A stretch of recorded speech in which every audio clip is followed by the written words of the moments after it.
अपराध या कोई भी महकमा हो, कंपैरिजन किया जाता है कि वो विभाग बेहतर कार्रवाई कर रहा है या बेहतर नहीं कर रहा है।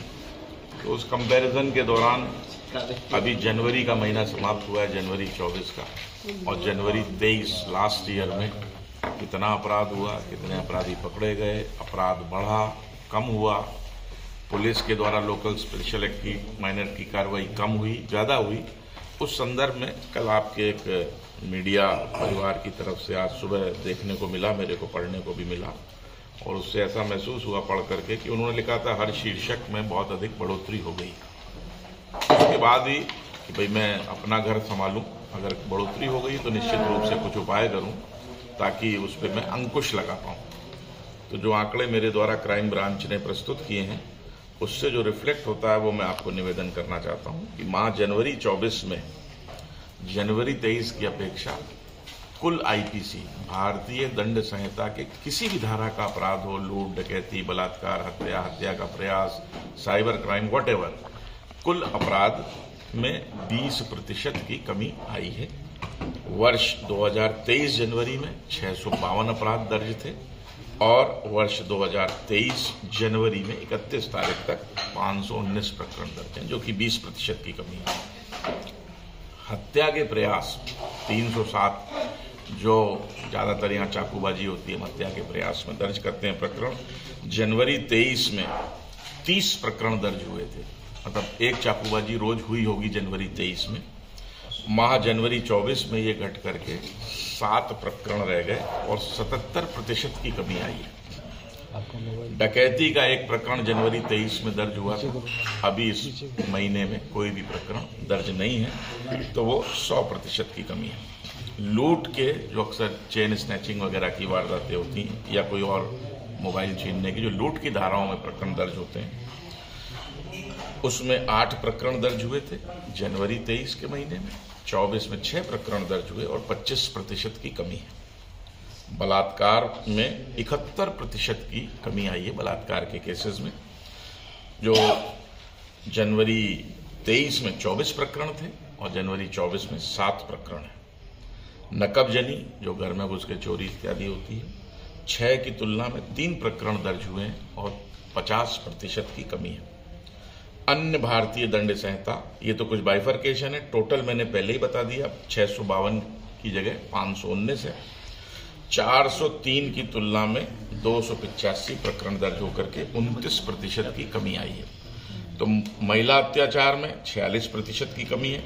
महिला अत्याचार जिसमें मुख्यतः दहेज मृत्यु, दहेज प्रताड़ना, छेड़छाड़ इत्यादि है, इनमें दहेज मृत्यु में 100% की कमी है, दहेज प्रताड़ना में 53% की कमी है, बलात्कार में 71% की कमी है, छेड़छाड़ में 43% की कमी है।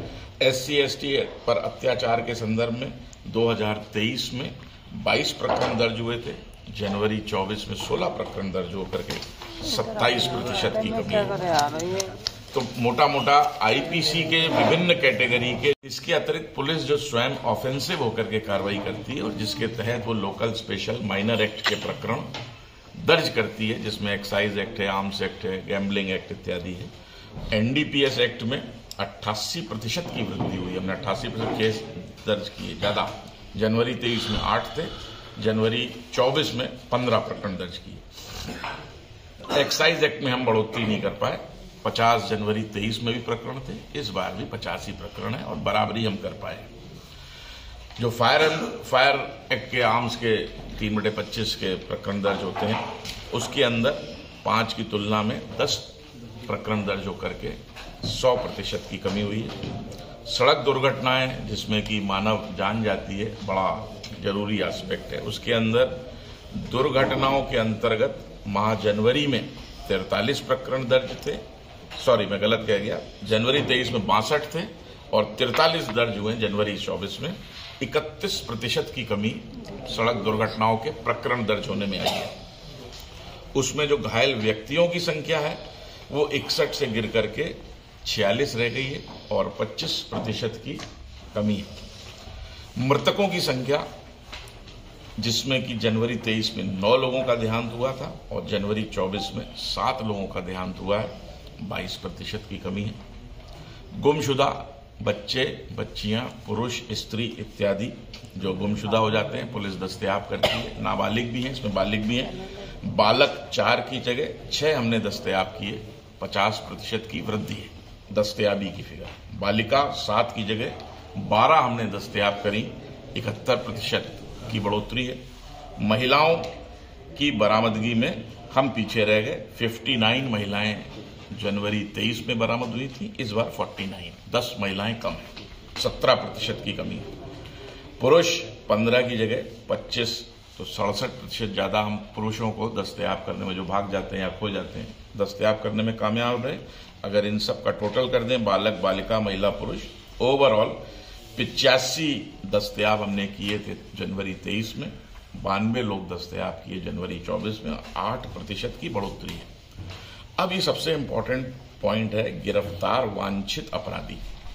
जनवरी 23 में कुल 6 वांछित या इनाम वाले अपराधी गिरफ्तार हुए थे और जनवरी 24 में अब तक हम 21 लोगों को गिरफ्तार कर चुके हैं जिनके ऊपर कोई इनाम था या वो हार्डकोर थे या वांछित अपराधी थे।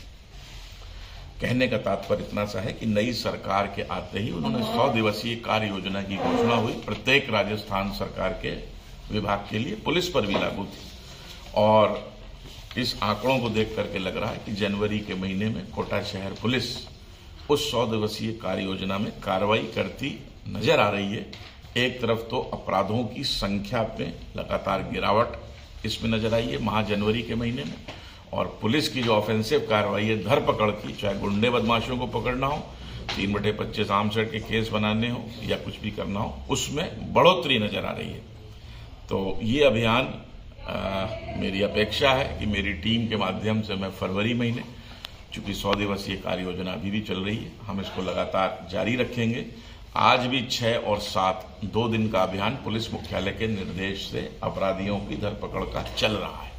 सर, अवैध खनन पर भी तक भी जारी रहेगी, ऐसा कोटा शहर पुलिस अधीक्षक की हैसियत से मैं प्रयास करूंगा कि कोटा शहर की जनता को जो हम आंकड़े जनवरी 23 के कंपैरिजन करके दे रहे हैं, मैं हर महीने आपके सामने आकर के कम से कम ये कह पाऊं कि जब भी हम इसका 23 की फरवरी, मार्च, अप्रैल से जो भी कंपैरिजन करेंगे, कोई बेहतरीन से बेहतर फिगर मैं आपके सामने अपनी पुलिसिंग का दे पाऊंगा। शहर पुलिस तमाम वेलफेयर के काम भी, जनता के बीच में जाने के काम भी करती है। उसी कड़ी में हमारे कांस्टेबल हैं थाना कुन्हाड़ी के श्री राम खिलाड़ी जी, हमने तमाम कांस्टेबल्स को मेडिकल विभाग की मदद से सीपीआर की ट्रेनिंग दिलवाई थी।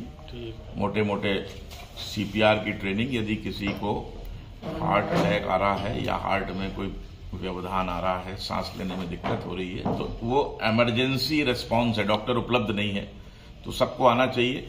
तो धीरे धीरे हमने लगभग 30% पुलिस के जवानों को इसकी सिखलाई कर दी है।